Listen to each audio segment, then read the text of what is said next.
in comparison to becoming a professional golfer, a professional chef, a professional musician. I tried it on my own, and guess what? I'm not any of those three things. All right. What do we need to do is not different for becoming a rainmaker. It's a learned skill that every lawyer, introvert, extrovert, big firm, solo, doesn't matter. Anyone can do it. It's just about you have to learn what those skills are. Welcome to our Happy Rainmakers video series where point one can make a difference. Today, I'm lucky to be joined by Steve Fretzin of Be That Lawyer, Fretzin. Thank you so much. Thank you, Jennifer. I'm so happy to be here. The one thing that I get a lot of questions about is some people have been known just for their skill and for the hours they bill, and they've been in kind of a service role for a long time. And sometimes people reach out to me, I've been a partner for 10 years or even longer, and I've never brought in a client. It's too late for me, right? You can't help me, can you? But I think you can. Yeah, absolutely. In fact, there's a number of the clients that I bring on each year that are in their 50s and 60s, and they can't believe that they blew 20 years of their legal career not doing the things that I'm showing them because it isn't rocket science. And they just keep saying, geez, if I had just done this sooner. And what we want to realize is you're a service partner. You're getting hours from, 3, 4, 5 different partners, and then you're dealing with those clients. So it's like you have 10 or 15 bosses all telling you what to do and controlling your day and your evenings, your weekends, and whatever.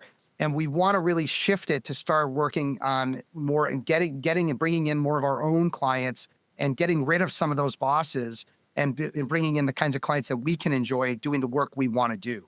And that's a shift that takes effort and time and patience and hard work, but it's something that, you can either, have the firm you currently have, or you could actually have the firm you dream about. You got to make a shift. If you can start to develop business and become really good at that skill and start to convert and shift the weight of everyone else's work to your work, everything changes.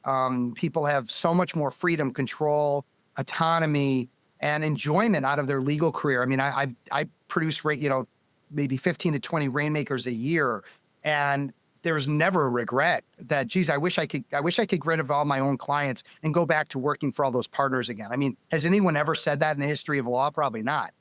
I would bet. I think you're right.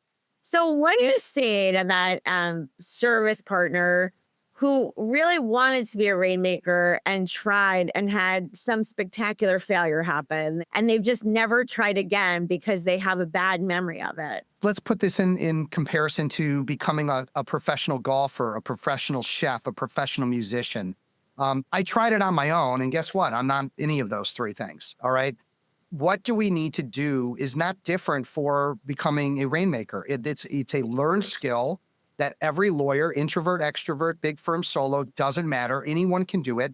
It's just about you have to learn what those skills are. It's the same as how I'm going to play, par golf or under par golf.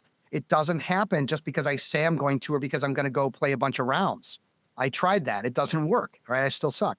So the idea is that whether you're reading books, watching podcasts, or taking it to the next level and actually engaging a coach and a trainer like me to say, look, I'm going to show you exactly what to do, exactly what to say, exactly how to work through to make this efficient and get the most out of your time. You're just not going to get that on your own without putting 5 or 10 additional years into it.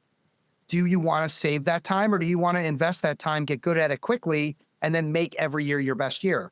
And again, it's not most lawyers, it's a chosen few, but those are the ones that, again, never look back and never have regret. Except I think your program of making people into rainmakers is probably better than the golf lessons I'm taking, because everyone can succeed, right? I'm not very successful at golf, even with the lessons, but I've heard from a lot of the people who've gone through your program, and it sounds like everyone can learn this skill. Some of them might have larger books of business at the end, but everyone can learn how to bring in clients, right? Well, yeah, but if you're working with a pro and you're on the golf course multiple times a week over a period of a year, how much better would you be? Maybe you're not going to make the pro tour, but you're going to play an entirely different game than you're playing now, seeing a pro once a week or whatever and hitting on the range. So the idea that I'm working with lawyers, not only in a classroom environment with other lawyers from around the world that also are ambitious and interested in growth and learning, and the one-on-ones that we provide because everything's customized to the individual, and working with them on the field. So that's the other piece, is where does a lot of learning happen on golf? It's not sitting talking to you about it. It's happening on the golf course as you're playing. So like, for example, I'm taking calls over the weekend in the evenings from my clients that just went on a meeting that went really well or that went really poorly. It's not about well or poorly. It's about what can we learn and what can we improve each and every time we have an effort, a networking meeting, a new prospective client meeting. What can we learn? What can we improve? And how can we use systems to make that, make it more predictable and sustainable? And that's what lawyers are missing. Winging it is not a great thing for brain surgery. It's not a great thing for a trial, right? You really just go in, just wing it and say, I've never been to a trial before, but I'm just going to go in and wing it with the jury and the judge. No, you go through a lot of training to perfect that skill. Business development's the same. Well, thank you very much for all of that information and for being with us today. I think that I talk to a lot of people who are worried that it's too late for them. And it sounds like it's never too late if you have the right attitude. Yeah, I would agree with that 100%. Thanks, Jennifer. Thanks.